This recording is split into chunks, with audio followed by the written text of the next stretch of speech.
اگائی جا سکتی نہیں، یہ آپ بھی کہتے ہیں. اور جو بو کر گندم اگا سکتے نہیں، یہ آپ کے یہاں بھی کہتے ہیں. ہر شخص کو احساس. اللہ تعالی آج ڈھیل دے رہا ہے، اس ڈھیل کو ہم سمجھتے ہیں نہیں جی سب خیر ہے. جب اس کی پکڑ ہوتی ہے تو پھر کوئی بچانے والا نہیں.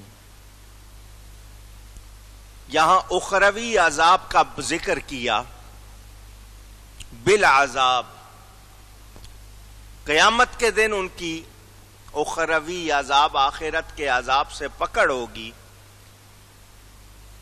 یہاں مفسرین فرماتے ہیں یہ قید اس لیے لگائی کہ وہ عذاب اچانک گھیرے گا، چیخیں گے، چلائیں گے. حالانکہ دنیا میں ذلت ملی، رسوائی ہوئی، ناکامی ہوئی، مگر نہیں سمجھے، اس کو عذاب نہیں سمجھا، اس کو دیکھ کر اپنے آپ کو درست نہیں کیا. تو اب قیامت میں جب پکڑ ہوگی تو پھر بچنے کی کوئی امید نہیں ہوگی، نہ ان کی بات سنی جائے گی، نہ ان کا کوئی فریاد رس ہوگا.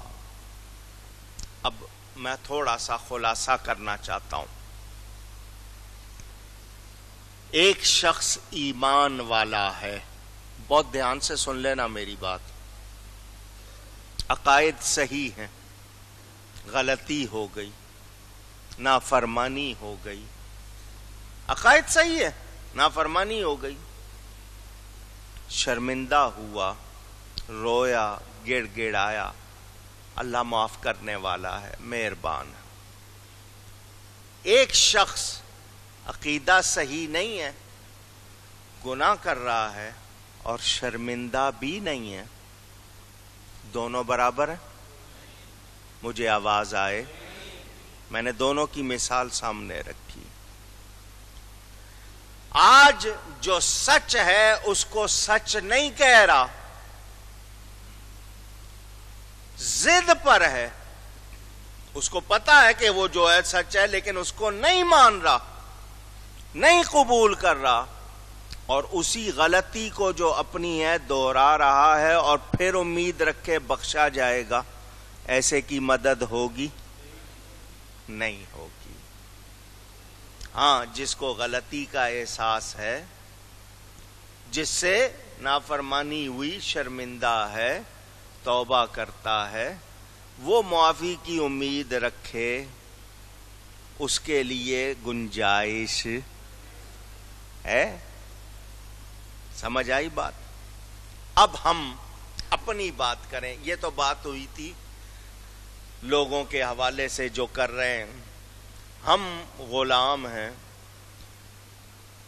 عقیدے کے لحاظ سے الحمدللہ صحیح ہیں، اور آج ہمارے عیب بھی چھپے ہوئے ہیں. ہمارے عیب بھی، نافرمانیاں جو ہم چھپ کے کر لیتے ہیں یا ویسے کر لیتے ہیں، وہ چھپے ہوئے ہیں، اور یہ امید رکھتے ہیں کہ کل بھی ہمارا پردہ رہے گا. یہ امید رکھتے ہیں اللہ کریم سے. اور نسبت کیا ہے؟ رسول اللہ صلی اللہ علیہ وسلم کہ وہ مہربانی فرمائیں گے، ان کے غلام ہیں، درود و سلام پڑھنے والے ہیں، اللہ کے نبی کے قرآن کے بارے میں صحیح عقیدے رکھنے والے، ادب کرنے والے، بے ادبی کرنے والے نہیں. ایسوں کے لیے کیا کہا؟ مولانا حسن رضا کا بڑا مشہور شعر ہے، آپ سنتے رہتے ہیں. آج جو عیب کسی پر نہیں کھلنے دیتے. پہلی قوموں کے عیب لوگوں پر ظاہر ہوتے تھے. حضور نے دعا کی، یا اللہ میری امت کے ساتھ ایسا نہ. یہ ہمارے عیب چھپے ہوئے ہیں، یہ کس کی مہربانی ہے؟ رسول اللہ صلی اللہ علیہ وسلم کی برکت ہے. کہ انہوں نے دعا کر دی، ان کی دعا کی برکت سے ہمارے عیب کھلتے۔ آج جو عیب کسی پر نہیں کھلنے دیتے، کب وہ چاہیں گے میری حشر میں رسوائی ہو، کب وہ چاہیں گے میری حشر میں رسوائی ہو۔ یہ ہمارا وہ معاملہ، لیکن یہاں جو میں آپ کے سامنے تفسیر میں بیان کر رہا ہوں وہ یہ کہ جو آج سچ نہیں مان رہے، عقیدے درست نہیں کر رہے، جو حق ہے اس کو قبول نہیں کر رہے، ضد، اور کل چاہیں کہ جی بچت ہو جائے تو ہو سکتی، اونچی کہیے گا۔ یہ یجعرون کا لفظ بیان ہوا ہے، جرا گڑ گڑانا، چیخنا، چلانا۔ جب کوئی بہت زیادہ گڑ گڑائے، جیسے جانور کی وہ چیخ پکار سے تشبیہ دیتے ہیں۔ یہاں امیروں کا ذکر کیوں ہے، وڈیروں کا ذکر کیوں ہے؟ حالانکہ ہر کافر کی یہی حالت ہوگی، اس لیے کہ یہ جو چھوٹے ہیں یہ اپنے بڑوں کی وجہ سے آج نہیں وہ فلانا ہے، وہاں سے امداد مل رہی ہے، سنبھال لیں گے، کل چونکہ ان کو کوئی سنبھالنے والا نہیں ہوگا تو ان بڑوں کو دکھایا جائے گا ان کی وجہ سے تم شیر بنتے تھے نا، ذرا دیکھ لو کیا حال ہے، کہ جی ہمارے بیٹھے ہیں بچا لیں گے۔ چوروں کے پاس مثال کے طور پر جو آپ کے معاشرے کا حال ہے، کوئی نہ کوئی بڑے لوگ ہوتے ہیں، انہوں نے بندے چھوڑے ہوتے ہیں، ان کا بندہ کچھ کر لے تو وہ اس کو سزا دلوانے کے لیے نہیں ہوتے بلکہ سزا سے بچانے کی کوشش کرتے ہیں، کوئی ہاتھ ڈالے تو یہ بیچ میں آ جاتے ہیں، تو وہ بندہ بجائے سنبھلنے کے شعر ہوتا رہتا ہے کہ مجھے بچایا جا رہا ہے، مجھے سنبھالا جا رہا ہے، وہ درست نہیں ہوتا، وہ کہتا ہے بیٹھا ہے، تو وہ جس کی وجہ سے وہ کر رہا ہے نا اس کو پہلے پکڑ ہوگی کہ دیکھ اس کا یہ حال ہے، تیرا کیا ہوگا۔ جب بڑا پکڑ میں آ جائے پھر چھوٹوں کی ہمت ختم ہو جاتی ہے یا نہیں ہو جاتی، کہ جب یہ بڑے کا یہ حال ہو رہا ہے ہمارا کیا ہوگا، تو ان بڑوں کو جب پکڑا جائے گا اور وہ چیخے چلائیں گے کیا حال ہوگا۔ بعض مفسرین فرماتے ہیں یہاں مترفین سے مراد وہ کافر ہیں جنہیں غزوہ بدر، جنگ بدر میں قتل کیا گیا، جیسے ابو جہل اور اس کے ساتھی، اور باقی یجعرون سے مراد پورے وہ مکہ والے جو لڑنے آئے تھے، تو ان کا کہنے کا مطلب کہ وہ مراد ہیں۔ یہاں پر آپ کو یاد کرا دوں، ہر وہ شخص جس کا عقیدہ درست نہیں وہ اس میں شامل۔ قیامت کے دن اللہ تعالیٰ ان سے فرمائے گا چلاؤ نہیں، شور نہیں کرو۔ قیامت کے دن کی تخصیص آپ جانتے ہیں، وہ سخت دن، آج تو ادھر ادھر چھپنے کی کوشش کرتے ہیں، اس دن کہیں بھاگ سکتے نہیں، اور وہ کتنا سخت دن، 50,000 سال کے برابر ایک دن، سورج 1.25 میل پر کوئی سایہ نہیں، اور اس دن کس کی بادشاہی؟ صرف اللہ تعالی کی۔ آج تو نہیں مانتے، اس دن انکار کر سکیں گے نہیں، تو اس دن کی تخصیص کہ وہ دن بہت سخت ہے، ان سے کہا جائے گا معافی کا وقت گزر گیا، معافی کا وقت گزر گیا، ہماری طرف سے اب تمہیں کوئی مدد نہیں ملے گی جو تمہیں بخشوا سکے، تمہاری نجات کا سبب بن سکے۔ کیوں؟ آؤ اس کا جواب سنو۔ قد كانت آیاتی تتلی علیکم فکنتم علی اعقابکم تنکسون۔ آج تم چیخ رہے ہو، چلا رہے ہو، بے شک میری آیتیں تم پر پڑھی جاتی تھیں اور تم آیتوں کو سن کر کیا کرتے تھے؟ تو تم اپنی ایڑیوں کے بل الٹے پلٹتے تھے۔ تمہیں سچ نہیں سنایا گیا تھا؟ بار بار تمہیں احساس نہیں دلایا گیا تھا؟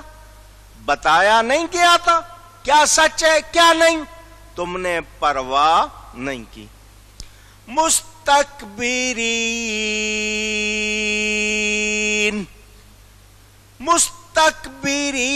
بہ سامرا تہجرون۔ تم کہتے ہو ہم حرم کی خدمت کرتے ہیں، اس پر تم بڑائی مارتے ہو، رات کو وہاں بیہودہ کہانیاں بکتے ہو، حق کو چھوڑتے ہوئے۔ کیا حال ہے تمہارا؟ اب آئی ہے بات مکہ والوں کی، ان کی بات سنائی گئی ہے، اس کی مثال پہ آپ دیکھ لیں دوسروں کا کیا حال۔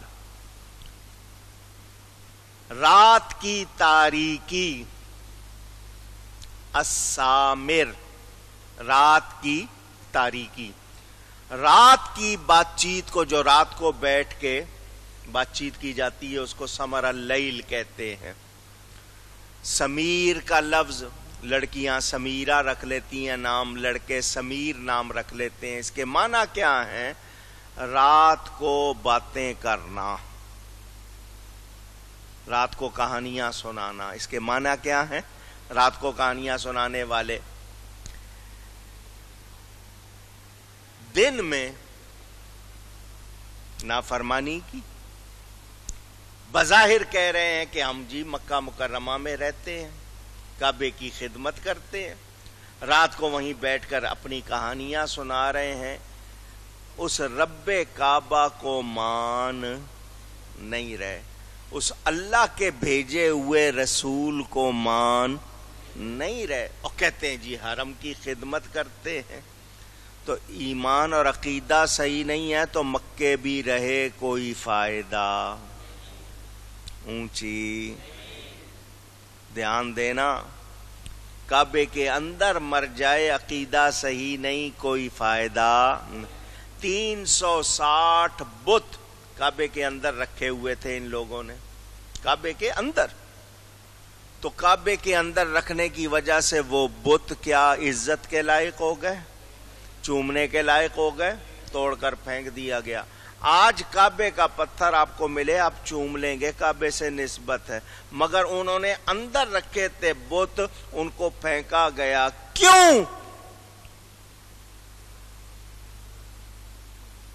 اگر آپ فرق نہیں سمجھ رہے تو سمجھیں، ہمارا کعبے کے پتھر کو چوم لینا محبت ہے، ان کا اس بت کے لیے عقیدت محبت رکھنا، جو بھی عقیدہ رکھنا اس کی اسلام میں کوئی گنجائش اونچی گئی ہے نہیں۔ چومنا اور ہے، پوجنا اور ہے۔ جسے آپ چومتے ہیں اسے آپ پوجتے نہیں، اور جسے پوجتے ہیں اسے چومتے نہیں۔ یہ تو بات وہاں کی آئی۔ کعبے میں بت رکھے ہوئے انہوں نے، اللہ کو نہیں مان رہے، کعبے کے رب کو نہیں مان رہے، بیٹھے ساری رات باتیں کر رہے ہیں، کرتے رہو۔ قرآن پر اعتراض، نبی پر اعتراض، جمع ہو کر کہانیاں سن رہے ہو، سنا رہے ہو، اس میں وہ تمام لوگ شامل ہو جائیں گے جو دن میں جو مرضی کرتے رہیں، اگر رات کو بھلے واز کر رہے ہیں، درس دے رہے ہیں، کچھ کر رہے ہیں، اگر اس میں قرآن حدیث نبی کے خلاف ادب کے خلاف باتیں کر رہے ہیں، وہ اسی حکم میں آ جائیں گے۔ اچھی باتیں کرنے والے نہیں، سچی باتیں کرنے والے نہیں، جو غلط کر رہے ہیں، ڈینگیاں مار رہے ہیں، جو کچھ کر رہے ہیں، اپنی یا غلط عقیدوں کی بات کر رہے ہیں، وہ سب اس میں شامل۔ پتہ کیا چلا؟ سچی آیتیں پڑھ کے نہیں مانتا، وہ پلٹتا ہے اور کہتا ہے نہیں جی یہ نہیں، اب اپنی بات کو سچ مان رہا ہے، رب رسول کی بات کو سچ نہیں مان رہا. اس کو بتا دیا تیرے لیے کوئی گنجائش نہیں. بڑائی مارتے ہو اپنے آپ کو، نہیں جی ہم سردار ہیں، ہم فلانے ہیں، ہم یوں ہیں، ہم وہاں ہیں. تو یاد رکھو تم نے سچ کو جھٹلایا، جو سچ کو جھٹلائے اس کے لیے کوئی خیر، اونچی کہیے گا، نہیں. میرے دوستوں اور بزرگوں، اب آپ نے سنا کہ رات کو قصے کہانی، غیر طاعت یعنی نافرمانی کی باتیں، کہنا نہ ماننے والی باتوں کی مذمت کی گئی. رات کو بیٹھ کے باتیں کرنا، میں بتا چکا ہوں پھر کلیئر کر رہا ہوں کہ ساری رات باتیں کریں، اچھی باتیں کریں تو کوئی برائی، سچ بول رہے ہیں، اچھی باتیں کر رہے ہیں، برائی نہیں ہے. اس سے یہ مراد نہیں کہ ہر رات کو بات کرنے والا یا رات کو ہر بات کرنے والا غلط ہے، ایسی بات نہیں ہے. غلط باتیں، کہانیاں بے فائدہ. اب یہاں دو تین مسئلے سن لیں. ام المومنین حضرت سیدہ عائشہ صدیقہ رضی اللہ تعالی عنہ فرماتی ہیں، ایک ہے مسافر اور ایک ہے نمازی. مسافر نے سفر کرنا ہے، اپنا سفر کاٹنے کے لیے وہ اگر کہانی کی بات کرتا ہے اور کہانی جھوٹی نہیں ہے تو اس میں کوئی برائی نہیں ہے.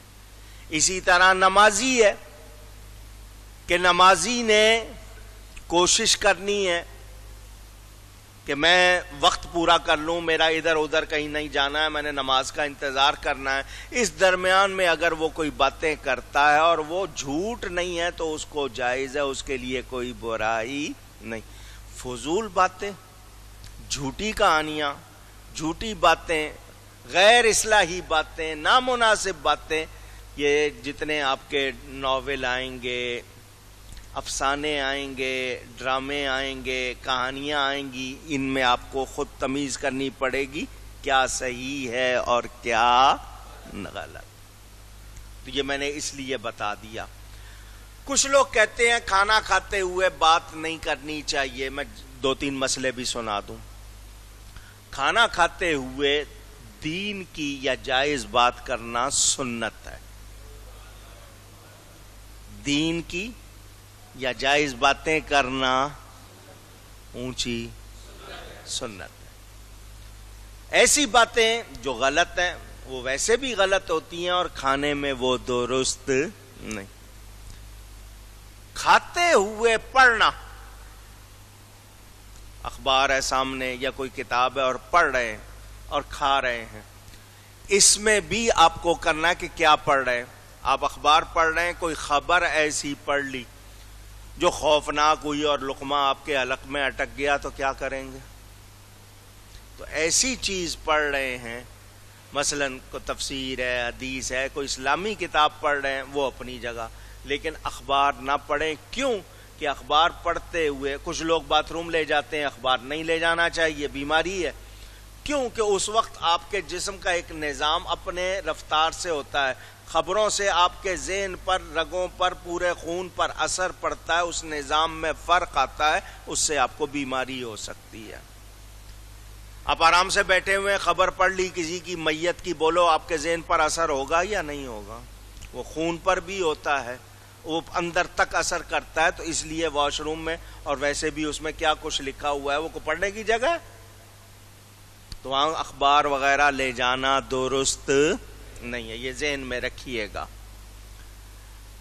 انسان کا عمل جب تک اچھا ہے، درست ہے، اس میں کوئی برائی نہیں ہے، اس کو اجازت ہے. جہاں برائی شروع ہوتی ہے وہاں انسان کو خود نوٹ کرنا چاہیے کہ میں اب کون سے مرحلے میں داخل ہو گیا ہوں. اگر وہ نیکی کرتے کرتے بھی اس میں ایسا فضول کوئی چیز شامل کر دے، وہ نیکی کو لغو کر دے گا، خراب کر دے گا.